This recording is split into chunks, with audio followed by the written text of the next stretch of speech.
की वीडियो में हम डिस्कस करेंगे क्लिनिकल पैथोलॉजी। क्लिनिकल पैथोलॉजी में हम देखेंगे सीएसएफ एनालिसिस। सीएसएफ एनालिसिस क्यों करते हैं, इसके टाइप्स कितने हैं, क्या कॉजेस हो सकते हैं कि हमें एनालिसिस करना पड़ रहा है, माइक्रोस्कोपिक एग्जामिनेशन और ग्रॉस एग्जामिनेशन, ये सब चीज़ें हम इस वीडियो में डिस्कस करने वाले हैं। तो फर्स्ट टॉपिक है हमारा introduction. Body fluid is critical for identify infection, inflammation and neoplastic event in body and cavity और CNS। बॉडी फ्लूइड्स को हम आइडेंटिफाई करते हैं तब कि जब हमारे बॉडी में कोई इन्फ्लामेशन, कोई इन्फेक्शन, कोई न्यूप्लास्टिक इवेंट कॉज हो रहा है। Non-standard body fluid, that type of fluid which are not made from blood or urine। Non-standard body fluid हम कहेंगे जहाँ पर ब्लड और यूरिन, हमारे बॉडी में ब्लड और यूरिन को छोड़कर जो भी फ्लूइड्स हैं उन्हें हम नॉन स्टैंडर्ड बॉडी फ्लूइड कहेंगे। इसका एग्जांपल है CSF, pericardial fluid, pleural fluid, peritoneal fluid, synovial fluid. फिर नेक्स्ट है हमारा डेफिनेशन।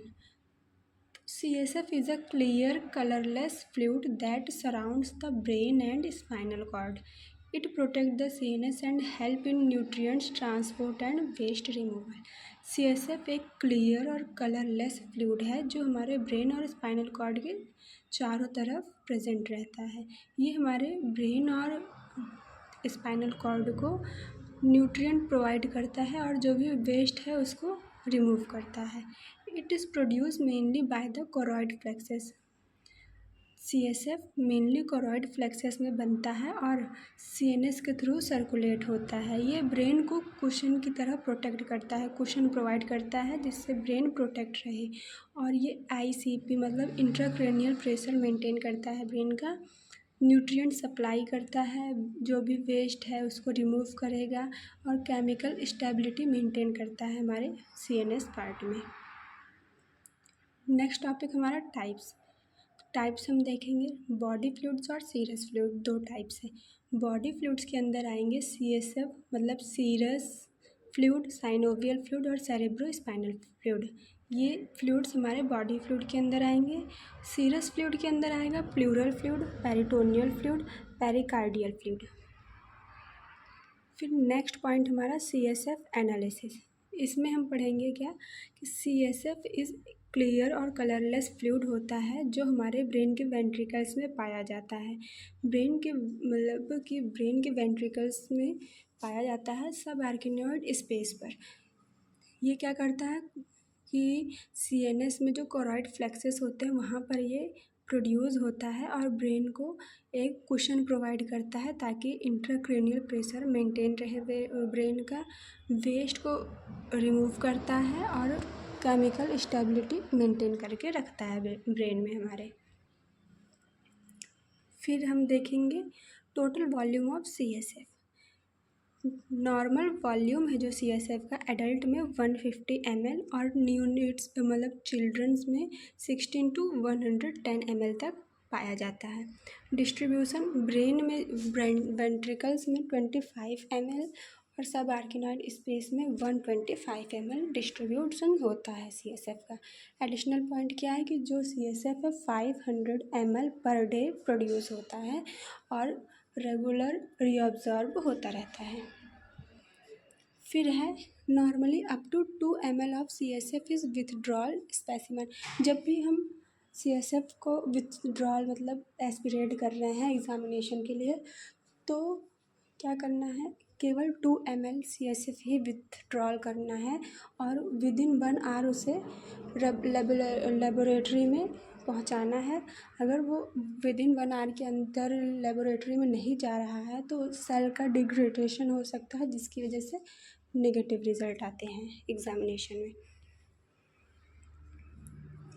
फिर हम देखेंगे CSF secretion is process by which cerebro spinal fluid is produce mainly by choroid flexes in ventricle of the brain. CSF जो है brain के ventricles पे कोरॉइड फ्लेक्सेस से प्रोड्यूस होता है। टोटल अमाउंट उसका 500 ml per day, total volume 150 ml present at a time. जब भी चेक करेंगे तो 150 ml प्रेजेंट ही रहता है CSF हमारे ब्रेन में। फिर है CSF फ्लो। तो CSF का फ्लो कैसे हो रहा है? सबसे पहले CSF लेटरल वेंट्रिकल्स से जाएगा हमारे थर्ड वेंट्रिकल में, सेरेब्रल एडिक्ट में, फोर्थ वेंट्रिकल में, फिर सब आर्केनॉइड स्पेस में, सब आर्केनॉइड स्पेस से होते हुए आर्केनॉइड विलाई में, फिर वीनस से पूरे बॉडी में सर्कुलेट हो जाता है। की पॉइंट क्या है कि ये फ्लो कंटिन्यूअस इसका फ्लो होता रहता है और ये ICP मतलब इंट्राक्रैनियल प्रेशर मेंटेन करता है और वेस्ट प्रोडक्ट को रिमूव करता है।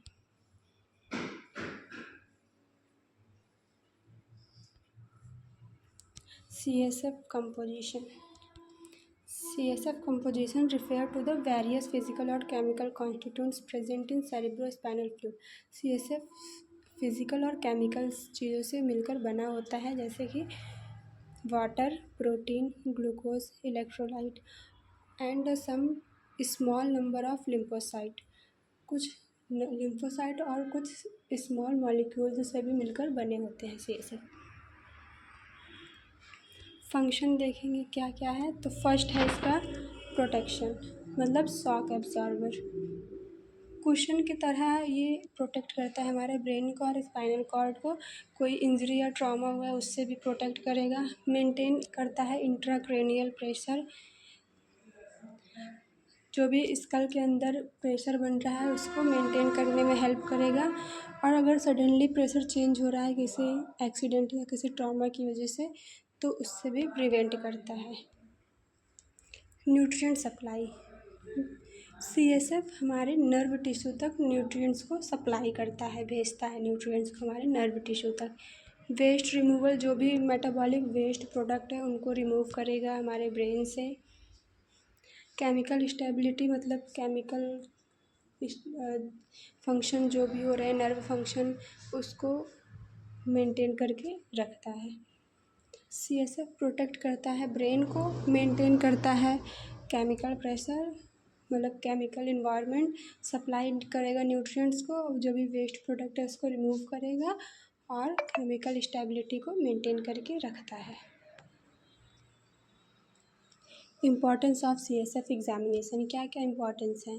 तो मेनली इसका इम्पॉर्टेंस है डायग्नोस्टिक और इवैल्यूएट करने के लिए। जब हम एग्ज़ामिन करेंगे CSF का, तो उससे हमें पता चलता है कि पेशेंट को क्या कॉज है, किस वजह से ये डिसीज़ कॉज हो रही है, ये सारी चीज़ें पता करने के लिए किया जाता है। कलेक्शन ऑफ CSF, तो मेनली लंबर पंचर रीजन से लंबर पंचर निडल के थ्रू हम CSF का कलेक्शन करते हैं। और जो निडल की लेंथ होती है 10 से 20 सेंटीमीटर की होनी चाहिए और निडल की गॉज जो होगी वो 20 से 25 गॉज की निडल यूज़ करते हैं। लंबर पंचर साइट क्या है? तो एडल्ट में third lumbar region lumbar puncture site होती है और चिल्ड्रंस में fourth lumbar space lumbar puncture site होती है। ग्रॉस एग्जामिनेशन, इसमें हम क्या देखेंगे? कलर। अगर CSF का कलर नॉर्मल है तो मतलब CSF हेल्दी है, नॉर्मल है CSF, कोई भी डिसीज़ कंडीशन नहीं कॉज हो रही। अगर येलो दिख रहा है CSF, तो इसका मतलब है कि ब्लीडिंग हुई है, यह सब आर्केनॉइड हैमरेज है, कुछ ऐसी कंडीशन हो सकती है। रेड से पिंक अगर दिख रहा है CSF, तो ये इंडिकेट करेगा ब्लीडिंग और ट्रॉमा को। ग्रीन कलर की अगर दिख रही है CSF, तो इसका मतलब इन्फेक्शन कॉज हुआ है पेशेंट को। फिर देखेंगे क्लैरिटी, तो अगर क्लियर है CSF, तो इसका मतलब कि वो नॉर्मल है। अगर टर्बिड और क्लाउडी दिख रहा है तो बैक्टीरियल इन्फेक्शन हो सकता है और सेल की ग्रोथ भी हो सकती है। ऑप्लिसेंट मतलब होता है अपोजिट टू ट्रांसपेरेंट, तो ये क्या होता है कि इसमें प्रोटीन सेल्स इंक्रीज हो जाते हैं। फिर नेक्स्ट पॉइंट हमारा क्लॉट फॉर्मेशन। अगर CSF में क्लॉट फॉर्मेशन नहीं हो रहा है तो वो नॉर्मल है, और अगर क्लॉट का फॉर्मेशन हो गया है तो वो एबनॉर्मल है। वो क्या इंडिकेट करेगा कि प्रोटीन हाई है CSF में। विस्कोसिटी, अगर नॉर्मल तो CSF वाटरी होता है, लेकिन अगर इंक्रीज़ है विस्कोसिटी तो मतलब कि प्रोटीन का लेवल हाई है। वॉल्यूम देखेंगे तो नॉर्मली स्मॉल अमाउंट कलेक्ट होता है, जैसे 150 ml तक ही होगा। अगर इससे ज़्यादा भी हो रहा है तो हो सकता है कि प्रेशर हाई हो गया हो, तो वो भी ICP प्रेशर जो है वो इंक्रीज़ हो जाता है, उससे भी प्रॉब्लम कॉज होती है। माइक्रोस्कोपिक एग्जामिनेशन, डायरेक्ट माइक्रोस्कोपी में क्या जानेंगे कि बैक्टीरिया को पता करेंगे, ग्राम पॉजिटिव बैक्टीरिया है कि ग्राम नेगेटिव बैक्टीरिया है, ये सारी चीज़ें हम उसमें पता करेंगे। एसिड फास्ट स्टेन में हम मेनली ट्यूबरकुलस मेनिंजाइटिस के लिए ये स्टेन करते हैं। इसमें हमें मायोबैक्टीरियम ट्यूबरकुलस डिटेक्ट करने के लिए किया जाता है। इंडिया इंक प्रिपरेशन में क्या होता है कि कोई भी फंगल इन्फेक्शन है तो उसको डिटेक्ट करने के लिए ये किया जाएगा। कल्चर में क्या होता है कि हम एंटीबायोटिक सेंसिटिविटी चेक करते हैं और एग्जैक्ट ऑर्गेनिज़म देखेंगे कौन सा ऑर्गेनिज़म है, ये आइडेंटिफाई करने में हेल्प करता है कल्चर मीडिया। मेनली इसमें हम लेंगे ब्लड अगार, चॉकलेट अगार, मैकॉनकॉई अगार, ये 3 अगार हम चेक करते हैं। सो थैंक यू फ्रेंड्स, अगर वीडियो अच्छी लगी हो तो चैनल को लाइक शेयर सब्सक्राइब ज़रूर करिएगा। Follow for more videos. Thank you.